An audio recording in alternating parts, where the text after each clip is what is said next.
বিসমিল্লাহির রহমানির রহিম। হে সমস্ত জগতবাসী, আজ আমি আপনাদের সামনে যে আলোচনাটি নিয়ে হাজির হলাম, সে আলোচনাটি কয়েকটা সূরা থেকে যে মানুষের জীবনের কি সমস্যার সমাধান করা যায়, কিভাবে পৃথিবীতে আমরা ভালো থাকতে পারি। তো এখন কথা হলো, সূরা মাউন এর আমল ও ফজিলত থেকে কথাগুলো বলা হবে ইনশাআল্লাহ। একটু খেয়াল করে শুনবেন, তবে আমাদের ইহকাল ও পরকালের উপকৃত হতে পারবো। এবার আসি, এ সূরা মাউন পাঠ করে ব্যবহারের জিনিসপত্রের উপরে ফুঁক দিলে সেগুলো সম্পূর্ণ নিরাপদ থাকবে। প্রত্যহ 41 বার এ সূরা পাঠ করলে সেই পাঠকারীর উপর পরমুখাপেক্ষী থাকিতে হবে না এবং রুজি রোজগারে বৃদ্ধি পাবে ইনশাআল্লাহ।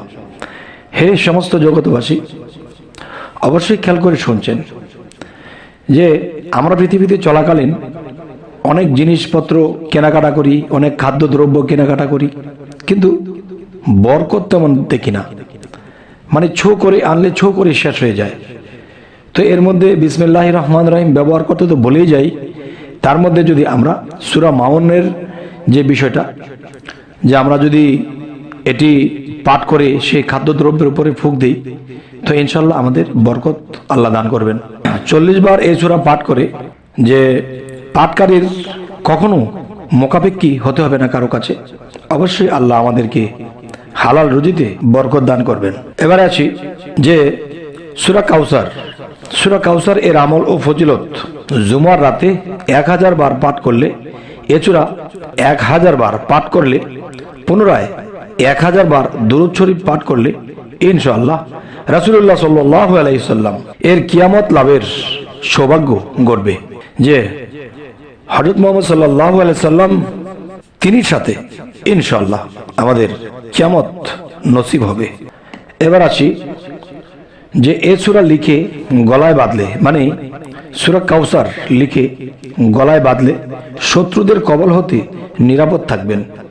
আচ্ছা, প্রত্যহ 1000 বার পাঠ করলে রুজি রোজগার ও মান ইজ্জত বৃদ্ধি পাবে এবং মনোবাসনা পূর্ণ হবে। আচ্ছা, নির্দোষ ব্যক্তি জেল হতে মুক্তি লাভ করবে। আচ্ছা, তো এবার আসবে এই সূরা কাউসার পাঠ করে গোলাপ জলের উপর ফুঁক দিয়ে প্রত্যহ সে পানি চোখে দিলে চোখের জ্যোতি বৃদ্ধি পাবে। হে পৃথিবীর মানুষ, হে মুসল্লিগণ, বিভিন্ন ধর্মের মানুষ, কোরআনটি শুধু খালি মুসলমানের জন্যই আসেনি, সকল ধর্মের সকল ব্যক্তিদের জন্যই। যেহেতু ধর্ম যার তার, আল্লাহ কিন্তু সবার, ধর্ম যার তার, কোরআন কিন্তু সবার। তবে এটাই আমাদের জানা দরকার যে এই সূরা কাউসার পাঠ করে গোলাপ জলের উপরে ফুঁক দিলে প্রত্যহ সে পানি চোখে দিলে চোখের জ্যোতি বৃদ্ধি হয়ে যাবে ইনশাআল্লাহ। এবার আসি যে সূরা কাফিরুন।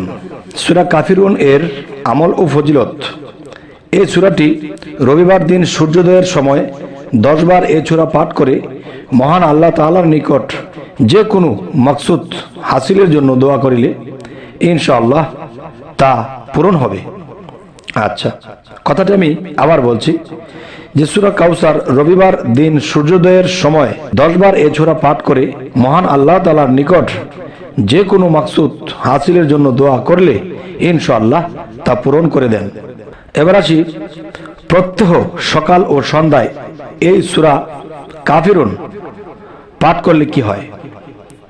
আচ্ছা, প্রত্যহ সকাল ও সন্ধ্যায় সূরা কাফিরুন অন্তত একবার করে পাঠ করে তাহলে কি হয়, সন্দেহ এবং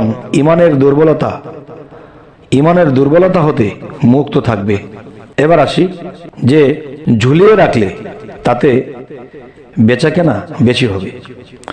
যেমন দোকানপাট, ব্যবসা বাণিজ্য, যাদের ব্যবসা বাণিজ্য ভালো হচ্ছে না, খারাপ অবস্থা, তারা যদি এই সূরা নাসর এর আমল ও ফজিলত, এর মধ্যে বলা হয়েছে দোকানের ঘরের মধ্যে যদি ঝুলিয়ে রাখা হয় লিখে সূরাটি, ইনশাআল্লাহ তার বেচাকেনি ভালো হবে। আচ্ছা, আরেকটু কথা বাকি আছে সূরা কাফিরুনের, সেটি হলো প্রত্যহ সকাল ও সন্ধ্যায় এ সূরা অন্তত একবার করে পাঠ করিলে শিরক, সন্দেহ এবং ইমানের দুর্বলতা হতে মুক্ত থাকবে। আচ্ছা, এবার আসি যে সূরা নাসরের আমল ও ফজিলতের মধ্যে বলা হয়েছে, এ সূরা রাঙ্গতার মধ্যে খোদাই করে লিখে জালে বেঁধে দিলে উক্ত জালে বহু বহু মাছ ধরা পড়বে।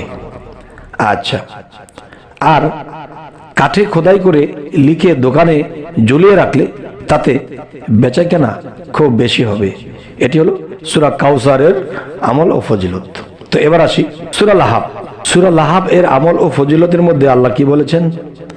এ সূরা লিখে শরীরের বেদনার স্থানে বেঁধে দিলে আল্লাহর রহমত বেদনা লাঘব হয়ে যাবে। আচ্ছা, এবার আসি 7 বার এই সূরাটি পাঠ করে কিছু লবণের উপর ছিটা বা কিছু লবণের উপরে 7টি দম করে বা ফুঁক দিয়ে শত্রু ধ্বংসের নিয়ত করে ওই লবণ আগুনে ভিতরে ফেলে দিলে মহাপ্রতাপশালী শত্রুও একেবারে নিস্তেজ হয়ে যাবে অথবা ধ্বংস হয়ে যাবে। তবে অবৈধভাবে এ আমল নিষিদ্ধ। কথাটি আমি আবার বলছি, সূরা লাহাব এ আমল ও ফজিলত, এ সূরা লিখে শরীরের বেদনা স্থলে বেঁধে দিলে আল্লাহর রহমতে বেদনা ভালো হয়ে যাবে। আচ্ছা, এবার আসি এই সূরা লাহাব 7 বার এই সূরাটি পাঠ করে কিছু লবণের উপরে 7 বার দম করে বা ফুঁক দিয়ে সে শত্রু ধ্বংসের নিয়ত করে এবং ওই লবণ আগুনের ভিতরে ফেলে দিলে মহাপ্রতাপশালী শত্রুও একেবারে নিস্তেজ হয়ে যাবে অথবা ধ্বংস হয়ে যাবে। তবে অবৈধভাবে এই আমলটি নিষিদ্ধ। তবে আমাদের এই চ্যানেলের আলোচনা আপনাদের কেমন লাগে অবশ্যই আমাদেরকে জানাবেন এবং অবশ্যই সাবস্ক্রাইব করে নেবেন, পরবর্তীতে যেন ভালো আলোচনা এনে দিতে পারি। সকলে ভালো থাকবেন। আল্লাহ হাফিজ।